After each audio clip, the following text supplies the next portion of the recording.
My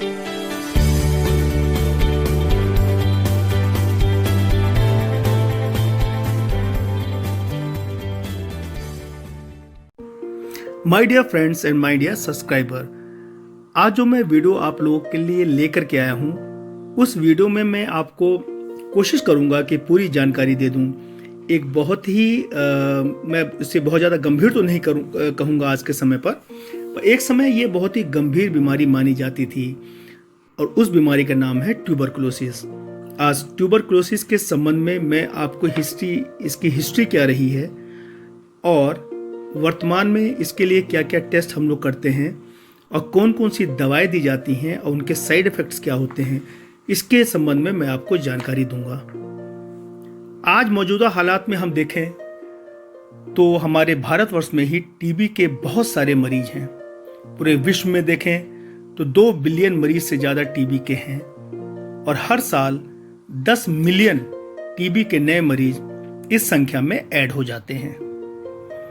TB एक बीमारी है जो आज से नहीं है, ये सदियों सदियों पहले से है। ऐसा माना जाता है ये बीमारी लगभग 9000 साल पहले से विद्यमान है। थोड़ा सा जान लेते इस बीमारी के बारे में। शुरू में इस बीमारी के संबंध में किसी को कोई जानकारी नहीं थी और ये भी नहीं पता था कि आखिर ये बीमारी है क्या और ये बीमारी होती क्यों है। इसीलिए टीबी के मरीज आते थे, मर जाते थे, लेकिन किसी को नहीं पता था कि उनका कारण क्या है। जब तक कि 1882 में एक बहुत ही मशहूर साइंटिस्ट रॉबर्ट कॉक ने ट्यूबरकुलोसिस माइकोबैक्टीरियम का माइक्रोस्कोप के थ्रू डिस्कवरी की। उन्होंने इस चीज़ को बताया कि ये जो बीमारी है ट्यूबरकुलोसिस, ये एक बैक्टीरिया माइकोबैक्टीरियम ट्यूबरकुलोसिस की वजह से होता है, जिन्हें बाद में 1905 में अपने इस श्रेष्ठ कार्य के लिए नोबेल पुरस्कार भी दिया गया। अब ये ट्यूबरकुलोसिस शब्द आया कहाँ से? ये 1834 में स्कोलिनी नाम के एक वैज्ञानिक ने ये शब्द का इजाद किया, ट्यूबरकुलोसिस। इसके पहले टीबी को कई नामों से जाना जाता था, जैसे थाइसिस, टेप्स या वाइट प्लेग। इसे वाइट प्लेग इसलिए कहा जाता था क्योंकि जिसको भी ये बीमारी होती थी वो पूरा सफ़ेद पड़ जाता था, इसलिए इसको वाइट प्लेग के नाम से भी जाना जाता था। इसके बाद गले की टीबी को स्कोफ्यूला नाम से जाना जाने लगा। आज हम टीबी के जो नाम आज हमारे सामने हैं वो उस बात पर डिपेंड करते हैं कि टीबी कहाँ की है।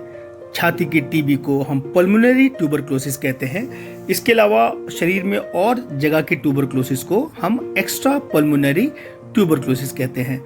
यहाँ बता दूं, पल्मोनरी मतलब होता है जो कि लंग्स से रिलेटेड है। इसके साथ ही दवा के असर को लेकर के जो शब्द विद्यमान है वो है MDR नाम का शब्द, ये मल्टीपल ड्रग रेजिस्टेंट टाइप की ट्यूबरकुलोसिस। अब ये बीमारी फैलती कैसे है?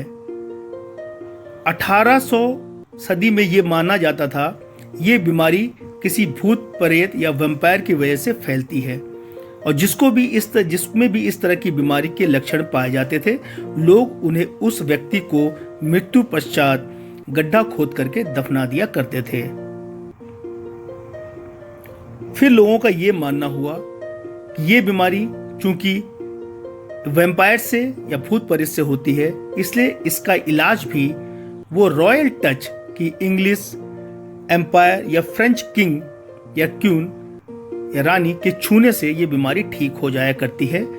तो उनसे टच कराने के लिए लंबी कतारें या लाइन लगा करती थी। अब ये बीमारी फैलती कैसे है? इसका जो मुख्य कारण फैलने का होता है वो होता है खांसी करना। खांसी के जो ड्रॉपलेट्स होते हैं वो अगर किसी स्वस्थ व्यक्ति के शरीर में पहुंच जाएं, इन्फेक्टेड व्यक्ति से, तो फिर ये टीबी होने की संभावना उसमें बहुत ज़्यादा बढ़ जाती है। तो ज़्यादातर ये जो छाती की टीबी होती है यही फैलने वाली होती है। अन्य टीबी जैसे कि गर्दन की टीबी या पेट की टीबी इस तरह से फैलती नहीं है। और अगर किसी को छाती की टीबी है तो उसको एक व्यक्ति से दूसरे व्यक्ति में फैलने के बहुत ज़्यादा चांसेस रहते हैं। इसकी जांच कैसे कैसे होती है, किस विधि से होती है? तो सबसे पहले 1908 में चार्ल्स मोंटू नाम के साइंटिस्ट ने एक एंटीजीन डेवलप की, जो कि इसी के इन्फेक्टेड व्यक्ति से निकाली गई थी। ट्यूबरकुलिन नाम की एंटीजीन, एक तरह का प्रोटीन होता है। ये हाथ में ये टेस्ट किया जाता है, जिसके संबंध में एक वीडियो मेरा उपलब्ध है, वो आप देख सकते हैं। आज कई सारे टेस्ट टीबी के लिए उपलब्ध हैं, जैसे कि छाती का एक्सरे करा लेना, सीटी स्कैन करा लेना। इसके अलावा टीबी गोल्ड टेस्ट नामक टेस्ट है, जो कि हम कंफर्म करने के लिए ये टेस्ट कराते हैं, पर ये बहुत ज़्यादा सेंसिटिव या स्पेसिफिक नहीं है। आज जो टेस्ट बहुत ज़्यादा विद्यमान है वो है एक्सपर्ट एमटीबी या RIF टेस्ट। एक्सपर्ट एमटीबी टेस्ट से हमें 2 घंटे के लगभग अंदर ही पता चल जाता है कि व्यक्ति में माइकोबैक्टीरियम ट्यूबरकुलोसिस के कीटाणु हैं कि नहीं है, और ये व्यक्ति और ये जो ड्रग है ये रिफेम्पेसिन से, जो कि एक टीबी की दवा है, उससे ये सेंसिटिव है कि नहीं है, मतलब ये उस पर काम करेगी कि नहीं करेगी। ऐसा हम पाया जाता है कि कुछ लोगों में टीबी की दवा शुरू करने के बावजूद भी उनको आराम नहीं आता है। तब हम ये टेस्ट करा के देखते हैं कि कहीं वो MDR की कैटेगरी में तो नहीं आ गया है। आइए अब हम बात कर लेते हैं टीबी की वैक्सीन की, जो हम जानते हैं कि जन्म के बाद BCG का वैक्सीन हर नवजात शिशु को लगाया जाता है। इसकी वैक्सीन की खोज और शुरुआत वैक्सीन जो बनाई गई वो 1921 में बनाई गई। इसमें 2 साइंटिस्ट जो इन्होंने मुख्य रूप से भूमिका अपनाई और जिनके नाम पर ही इस वैक्सीन का नाम है बैसिलस कैलमिटे ग्यूरिन। वो 2 साइंटिस्ट थे, एल्बर्ट कैलमिटे और कैमिला ग्यूरिन, जिनके नाम पर यह वैक्सीन बनाई गई। आज लगभग सभी नवजात शिशु को ये वैक्सीन लगाई जाती है, जिससे कि आगे भविष्य में टीबी का बचाव हो सके। अब इसका इलाज किस तरह से है? जैसे मैंने बताया, मध्य युग में स्कोफ्यूला का इलाज ये माना जाता था कि रॉयल टच से इस बीमारी को ठीक किया जा सकता है। उसके बाद लोग कॉड लिवर ऑयल, विनेगर या तो तारपीन के तेल को सूंघना शुरू कर दिया लोगों ने। ये 1800 शताब्दी के लगभग की बात है कि उससे इस बीमारी का इलाज मिल जाएगा। अब हम बात करते हैं इसके वास्तविक इलाज के, जो आजकल विद्यमान है। तो हम जानते हैं कि 1943 में सेलमैन वाक्समैन नाम के आदमी और एल्बर्ट सार्स नाम के आदमी ने मिलकर के स्ट्रेप्टोमाइसिन इंजेक्शन का इजाद किया गया था, और उन्होंने पाया था कि ये इंजेक्शन ट्यूबरकुलोसिस में बहुत ही ज़्यादा कारगर है। इसके बाद आई ट्यूबरकुलोसिस में इस्तेमाल की जाने वाली मुख्य दवाएं, जैसे आइसोनियाजिड, जो कि 1951 में जिसका इजाद हुआ, पायरिजिनामाइड 1952 में, इथम्ब्यूटोल 1961 में और रिफेम्पेसिन 1966 में। ये जो है मुख्य दवा हैं जो कि आज भी दी जाती हैं। टीबी के लिए, पहले इलाज के लिए टीबी सैनिटोरियम बनाए जाते थे, जो कि एक शहर से दूर खुली हवादार जगह जहां मरीजों को रखा जाता था, जहां भरपूर ऑक्सीजन हुआ करता था। 1904 में ये लगभग 115 सैनिटोरियम थे। 1953 में 840 सैनिटोरियम करीब हो गए, और आज भी हमारे देश में कई सारे सैनिटोरियम इस तरह से उपलब्ध हैं। टीबी के इलाज के लिए ये जरूरी है कि जो टीबी की दवा आपको आपके डॉक्टर के द्वारा बताई गई है, उसको आप नियमित तौर पे वो दवा का सेवन करें। अगर आप ऐसा नहीं करते हैं तो आप खुद के लिए तो हानि कर ही रहे हैं, और आपकी वजह से जो मल्टीपल ड्रग रेजिस्टेंस डेवलप होगा, उससे आपकी सोसाइटी को भी खतरा रहेगा। टीबी एक पूरी तरह से सादे रोग है, इससे भयभीत या विचलित होने की कोई भी जरूरत नहीं है। केवल जरूरत इस बात की है कि आप दवा का नियमित रूप से सेवन करें, और तब तक इस दवा को लेते रहें जब तक आपके डॉक्टर साहब इसे दवा आगे लेने से मना ना कर दें, क्योंकि काफी समय पाया गया है कि लोग अपनी इच्छा से ही इस दवा को छोड़ दिया करते हैं, जिसके दुष्परिणाम उनको भुगतने पड़ते हैं। इसी को देखते हुए सरकार ने dots, directly observe therapy short course का इजाद किया। इस स्कीम के तहत टीबी के मरीज को नियरेस्ट हेल्थ सेंटर पहुंच करके दवा रोज लेनी पड़ती थी, जो कि उसको हेल्थ केयर वर्कर के देख रेख में खानी पड़ती थी। या तो जो नर्स हैं या फार्मासिस्ट हैं वो मरीज के घर जाकर के दवा देते हैं और ये एश्योर कर लेते हैं कि मरीज ने उस दवा को ले ली है।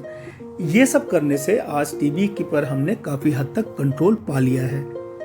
अब हर दवा के जैसे अपने आप में कुछ दुष्परिणाम होते हैं, वैसी तरह से इन दवाओं के भी कुछ अपने आप में दुष्परिणाम हैं। जैसे आइसोनियाजिड जो दवा है वो लीवर पे उसका कभी कभी गलत परिणाम रहता है, जिसकी वजह से पीलिया हो जाया करता है। साथ में ये पायरिडॉक्सिन जो एक तरह का विटामिन है उसकी मात्रा को भी शरीर में कम कर देता है, इसलिए साथ में पायरिडॉक्सिन लेना भी डॉक्टर आपको रिकमेंड करते हैं। रिफेम्पेसिन कैप्सूल है जो कि आप ऑरेंज कलर का कैप्सूल देखते होंगे। इससे फ्लू लाइक सिम्टम, सर्दी, जुकाम, बुखार, नाक बहना, इस तरह के सिम्टम हो जाया करते हैं। साथ में इसको लेने से यूरिन का जो कलर है वो लाइट ऑरेंज कलर का हो जाया करता है। इसी प्रकार से जो और दवाएं हैं, पायरिजिनामाइड, इथेम्बुटोल, इससे नोजिया, वोमिटिंग, नर्व इफेक्ट, ये सब जो है साइड इफेक्ट इससे हो जाया करती हैं। पर इससे आपको भयभीत होने की जरूरत नहीं है। आप अपने जो ट्रीटिंग डॉक्टर से सलाह लें। वो हो सकता है कुछ दिनों के लिए आपकी टीबी दवा को रोक करके फिर वो दोबारा से उसको स्टार्ट करें। इसलिए जब हम टीबी की दवा शुरू करते हैं तो ज़रूरी है कि दवा शुरू करने के 15 दिनों के बाद हम अपना लीवर फंक्शन टेस्ट करा लें, ये देखने के लिए कि कहीं आपका बिलिरुबिन बढ़ तो नहीं रहा है। टीबी एक पूरी तरह से साध्य रोग है।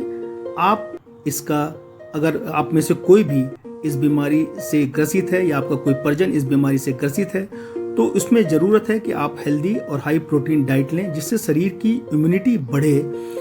रोज़ सुबह खुली हवा में घूमें, खूब खुली हवा में सांस लें और जब भी आप बाहर निकलते हैं तो पूरी कोशिश करें आपके हाथ में मास्क होना चाहिए, या तो हाथ में रुमाल होना चाहिए कि आप कभी भी खांसें या छींकें तो वो रुमाल अपने मुंह के सामने रख लें, जिससे कि और लोगों को ये बीमारी फैलने की संभावना पूरी तरीके से खत्म हो जाए। हम सब मिल करके इस टीबी रोग से अपने को और या अपनी सोसाइटी को बचा सकते हैं। उम्मीद करता हूँ आपको मेरे ये वीडियो पसंद आया होगा। ज़्यादा से ज़्यादा लोग में इसको शेयर कीजिए, मेरे चैनल को सब्सक्राइब